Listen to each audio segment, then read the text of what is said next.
అనే ముగ్గురు కొడుకులు ఉండేవారు. ధర్మయ్య పేరుకు తగ్గట్లే న్యాయంగా వ్యాపారం చేసేవాడు. అతడు చాలా ఆస్తి సంపాదించి చివరికి చనిపోయాడు. ధర్మయ్య చనిపోయే ముందు కుమారులకి ఒక పెట్టించాడు. అందులో వస్తువులని విరగొట్టకుండా కుటుంబంలో అందరూ న్యాయంగా పంచుకోమని చెప్పాడు.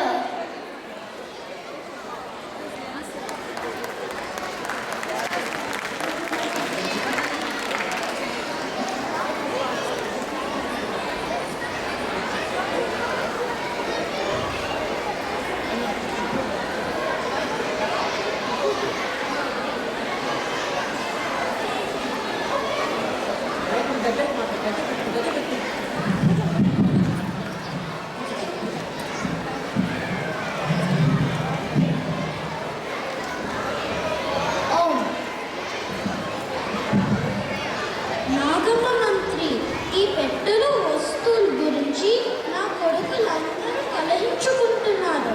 ఇది నాకు బాధగా ఉంది. వీటిని ఎలా పంచుకోవాలో నువ్వే తీర్పు చెప్పాలి.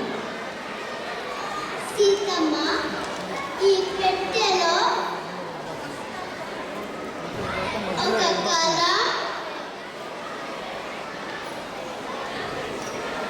కొద్దిగా మట్టి, ఒక ఇటుక, 1000 బంగారు నాణాలు ఉన్నాయి. అవునా? అవును నాగమ్మ మంత్రి. మా నాన్న ధర్మయ్య గారు మీకు మీ కుటుంబం అంతా న్యాయంగా పంచుకోమన్నారు.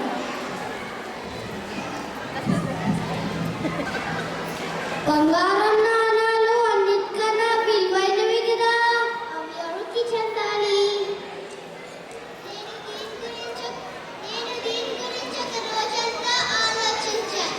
కర్మ ఎలా పంచాలనుకున్నారో నాకు అర్థమైంది.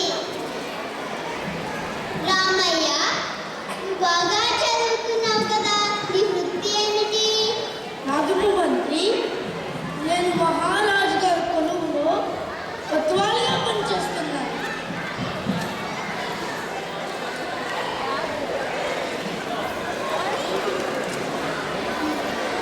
సంతోషం. సోమయ్య, మరి నీ వృత్తి ఏంటి? నాగమ్మ మంత్రి, నేను మా పొలాన్ని వ్యవసాయం చేస్తున్నాను. మా నాన్న దగ్గర నేర్చుకున్న మెలకువలతో మా పొలాన్ని పెద్దది చేశాను. మంచిది.